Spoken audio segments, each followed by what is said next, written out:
If you read standard history textbooks about the ancient Indian Ocean, you will likely find a very specific story.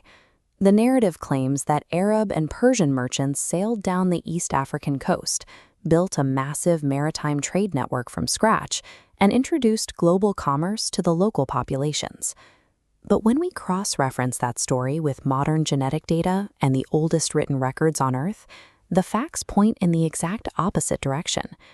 This animated timeline maps out the Y chromosome haplogroup EV1515, a genetic marker carried by the Cushitic-speaking ancestors of modern Somalis. The data shows this specific lineage originated in the northern Horn of Africa roughly 12,000 years ago.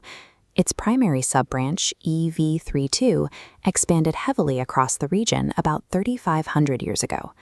This biological data establishes a strict chronology. The indigenous populations of the Horn of Africa were living, adapting, and thriving on this coastline thousands of years before Arab or Persian merchant fleets even existed in the historical record. They did not migrate to a pre-existing coastal trade network. When we examine the ancient global economy, the Somali people are the original indigenous anchor holding the western edge of the Indian Ocean together. To see exactly how early this started, we have to jump back to roughly 2500 BCE. The Egyptian pharaohs recorded highly organized commercial expeditions to a territory they called Ta Neger, or God's Land. Today, we know it simply as Punt. The Egyptians consumed immense quantities of frankincense and myrrh. They burned it daily in temples and required it for the mummification of their elite class. The Somali coast possessed the exact climate and soil required to grow the highest-grade resins on Earth. They held an absolute, irreplaceable monopoly. Around 1470 BCE, Qui Hatshepsut sent a fleet to Punt.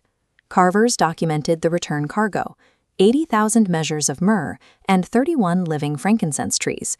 Recently, isotopic analysis on mummified baboons from these expeditions traced their strontium signatures definitively to the modern Horn of Africa. The sheer botanical density of these rare aromatics created a structural gravity. The world's most powerful ancient empires were forced to draw their international maritime routes directly to the East African coast. Extracting resin from trees is an intensive process, requiring specialized ecological knowledge. But physically moving thousands of tons of that raw material from the arid interior to the coastline requires serious logistical engineering. The solution was the dromedary camel. Somali pastoralists bred an animal capable of carrying hundreds of kilograms across waterless terrain for days at a time. To understand the volume of this transport network, look at 19th century commercial records from the port of Berbera. They document 6,000 fully loaded camels arriving from the interior in a single day. To protect this massive terrestrial wealth across a stateless landscape, Somali merchants developed the abbaan system. Local clan networks acted as commercial hosts and security guarantors. They provided safe passage, mediated disputes, and legally enforced contracts for foreign buyers moving through their territory.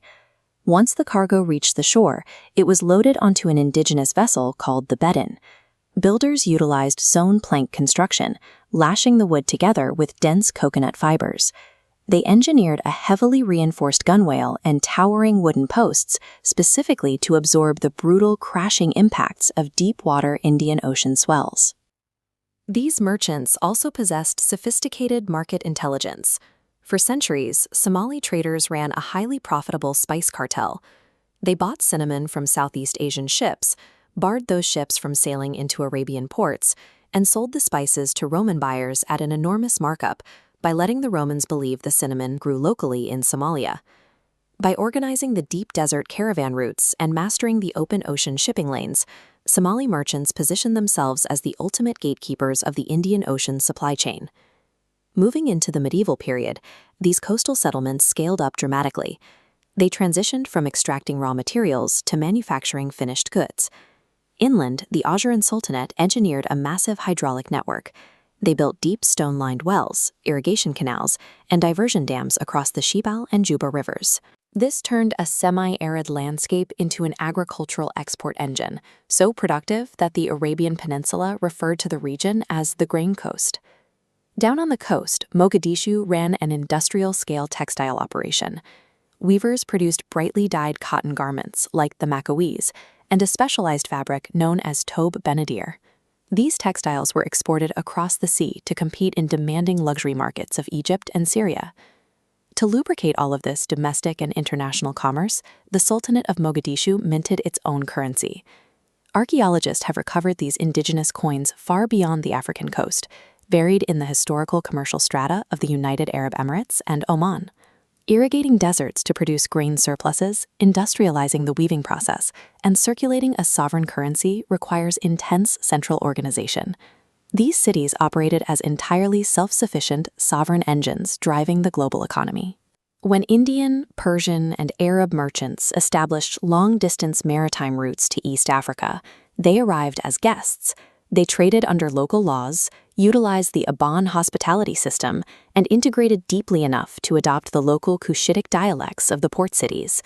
In the early 15th century, the Ming Dynasty dispatched Admiral Zheng He across the Indian Ocean with massive treasure fleets to project Chinese power and establish diplomatic relations.